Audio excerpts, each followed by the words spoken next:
Hey guys, EGX, it's day 4, Sunday, and we've had an absolute blast as usual. It's 2016, and it's been one of probably the biggest one. Some say 2015 were bigger, but I'm here anyway because Sniper Elite is back on the scene, and I'm here with Imre, one of the UI designers. How are you doing, and how's the feedback been so far with the game? People like Sniper Elite 4 massively. We had an extremely positive experience overall. Because as you know, developers, we don't get out much. We just put our heads down and work on the game for years. Stuck indoors. Yeah. So it's really hard to get very kind of fan feedback on it, which is very honest and kind of like on the spot. So like talking to people before and after, talking to people who've been waiting for hours to try to play the demo. It's extremely exciting for us. Now, obviously, the first thing anybody wants to know about a game when it comes back is what kind of differences are we going to see from Sniper Elite 3, for example. Are there any key differences that have made it more challenging, making Sniper Elite 4 for you this year? Well, a lot of people say that it's building on the strengths of Sniper Elite 3, but redoing some of the stuff that we felt could be better in that game. So it's bigger. Obviously, the scenery is different. There's a lot more variation in the environments. The AI is a lot more fun to play against, and you kind of feel a lot closer to where you want to be. It's also much more encouraging on allowing you to play different ways. So if you want to be like shooting around and stuff, you can do that. You have to be really good at shooting, but you can do that. Or if you want to sneak around and kind of like be stealthy and kind of just concentrate on the objectives, you can do that and be very successful at it. Now, what made Sniper Elite come on the scene in a particular way was the bone-crushing bullet coming through their head and the X-ray. Now, we're going to see that again, aren't we? Oh yeah, it's been upgraded. We now show soft tissue in a lot more detail than before. You can see like the arteries and bones kind of crushing, exploding, and it's really, really gorish. And what's the challenge been with regards to bringing it to the current gen from say the Xbox 360? Have you found that to be quite a good experience, or has it been a learning curve? Well, the fact that we can concentrate on the current generation consoles only allowed us to do a lot more stuff more freely, more grandiose. There's a lot more detail in the game. There's a lot larger levels. It feels like often feels like you're in an open world game, even though you're technically not. Has the power made a big difference for the next gen console? Yeah, the next gen consoles are obviously immensely more powerful than anything was before. They are very much on par with PCs of the day at this time. So we didn't have to really take any shortcuts or any kind of compromises when we designed the game, which was really much fun. So when it comes to levels, are we going to see bigger worlds because we've got more power? Yes. I think somebody said before that our smallest level is 3 times the size of the largest level in Sniper 3. That's immense. Yeah. So what kind of campaign playtime can people expect from the game? Has anyone clocked it yet?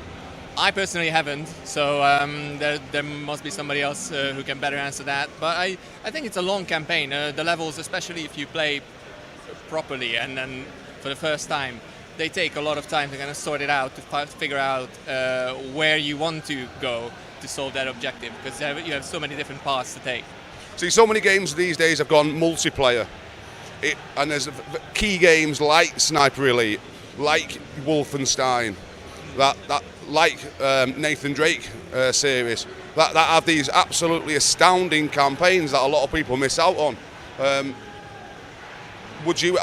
Will Sniper Elite ever go multiplayer, or will you keep it sort of more of a campaign-based focus?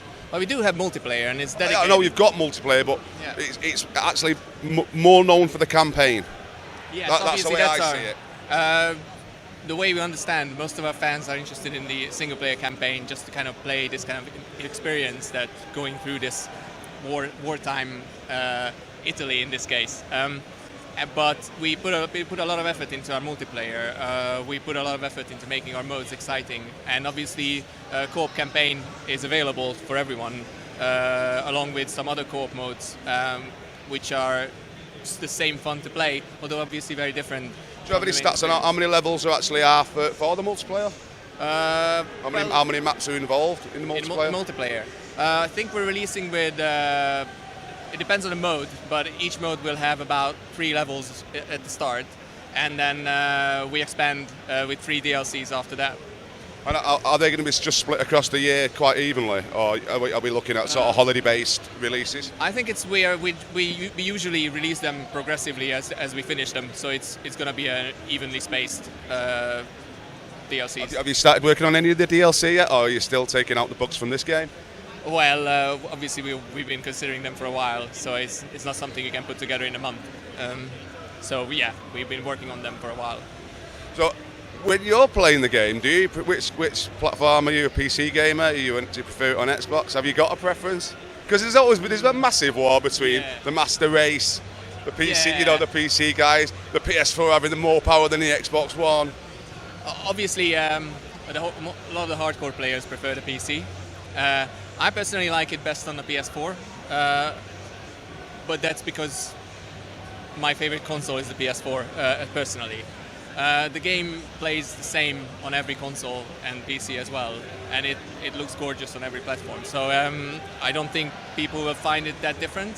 I talked to a lot of people 2 days ago when I was here, and a lot of them depending on like the controller. So people who prefer the Xbox controller were interested more in the Xbox version of the game. Yeah. So it's more it has more to do with the economy of the platform than the game itself. When it comes to the frame rates, what can we expect to see a similar kind of graphical experience between the PC and switching to consoles, or is PC ahead? Well, PC is obviously dependent on your hardware. But generally, we aim for the same visual experience on all platforms. And how many frames does the game actually run in? It depends on your. On the consoles, we run 1080p, 30 FPS at least. And is that a variable? Will that go above? Will it go above? I'm not sure.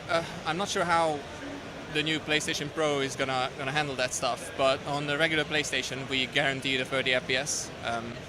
Great. Well, we look forward to playing the game, and the release date is the 14th of February 2017, which is my 44th birthday.